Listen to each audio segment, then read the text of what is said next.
দ্বিতীয় শ্রেণীর প্রিয় শিক্ষার্থীরা, তোমাদের প্রথম অধ্যায় থেকে আরেকটি নতুন পর্ব নিয়ে উপস্থিত হলাম। আর আজকের আমার এই পর্বটি হলো তোমাদের 13 পৃষ্ঠার যে সমস্যাটি রয়েছে এই সমস্যাটি নিয়ে।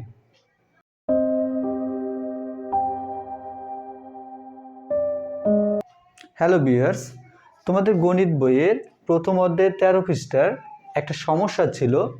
সমস্যাটা যদি আমরা প্রথমে একটু পড়ে শুনি। নিচের সংখ্যাগুলো পড়ি।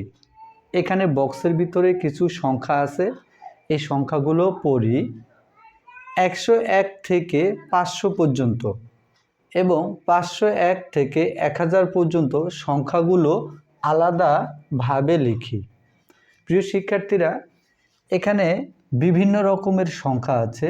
এই সংখ্যাগুলোকে আমাদেরকে যেটা করতে বলা হয়েছে সেটা হলো 101 থেকে 500 পর্যন্ত এই সংখ্যাগুলোকে আলাদা করতে হবে এবং 501 থেকে 1000-এর মধ্যে যেই সংখ্যাগুলো রয়েছে সেগুলো আলাদা করতে হবে। তো এটা সমাধান করার জন্য আমরা প্রথমে দুটো এরকম ঘর আঁকবো। চাইলে তোমরা ঘর নাও আঁকতে পারো। তো প্রথমে তোমরা লিখবে যে 101 থেকে 500 পর্যন্ত সংখ্যা। এখন আমরা এখান থেকে 101 থেকে 500-এর মধ্যে যেই সংখ্যাগুলো আছে সেগুলো এই ঘরে লিখব। তাহলে দেখো কোন সংখ্যাগুলো রয়েছে। 122, 101 থেকে 500-এর ভিতরে 122 আছে, তার মানে আমরা 122 এখানে লিখব। 898, 898 কিন্তু 100 থেকে 500-এর মধ্যে নেই, তাহলে এটা নেই, খেয়াল করো। 304, 304 কিন্তু 100 থেকে 500-এর মধ্যে আছে, তার মানে আমরা এখানে 304 লিখব।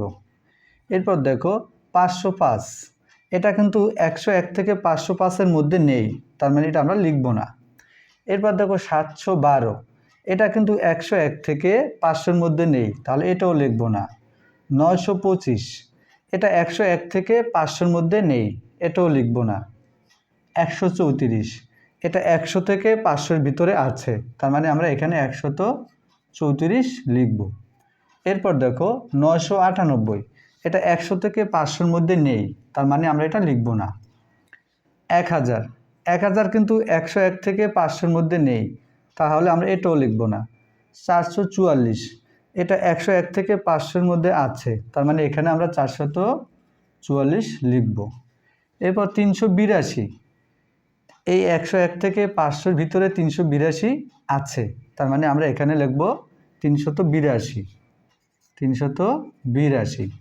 এরপর 750, 101 থেকে 500-এর ভিতরে 750 নেই, তার মানে এটা আমরা এখানে লিখব না। 600, 101 থেকে 500-এর ভিতরে 600 নেই, সেটাও আমরা এই ঘরে লিখব না। 333, এটা 101 থেকে 500-এর মধ্যে আছে, তাহলে আমরা এখানে 333 লিখব। এরপর দেখো 101, এই 101 কিন্তু 101 থেকে 500-এর ভিতরে আছে, তার মানে এটা আমরা এখানে লিখব 101। এরপর 590, 101 থেকে 500-এর ভিতরে 590 নেই, তার মানে এটা আমরা এই ঘরে লিখব না।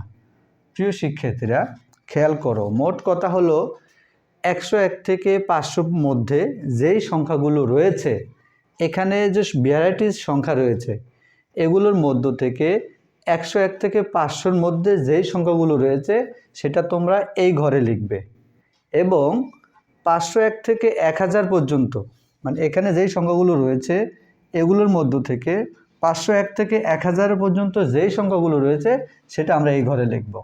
তো দেখো আমি যেই সংখ্যাগুলো নিচে আন্ডারলাইন করে রেখেছি এগুলো কিন্তু 501 থেকে 1000-এর মধ্যে রয়েছে, কারণ আমি যখন প্রথম ঘরটা পূরণ করেছি তখন যেটা নেই 101 থেকে 500-এর মধ্যে যেই সংখ্যাগুলো নেই সেগুলো নিচে কিন্তু আমি আগে দাগ করে রেখেছি। আচ্ছা, এখন আমরা এই সংখ্যাগুলো এটার ভিতরে বসিয়ে দিব। যেমন 898, 898, 505, 505, 712, 712, এই সংখ্যাগুলো 501 থেকে 1000-এর মধ্যেই আছে। এরপর আছে 925, এরপর হচ্ছে 998, 998, এরপর আছে কত 1000, এরপরে আছে কত 750, এরপরে আছে কত 600, এরপর আছে 590, 590। প্রিয় শিক্ষার্থীরা, দেখো কত সহজে আমি সংখ্যাগুলো আলাদা করে নিলাম।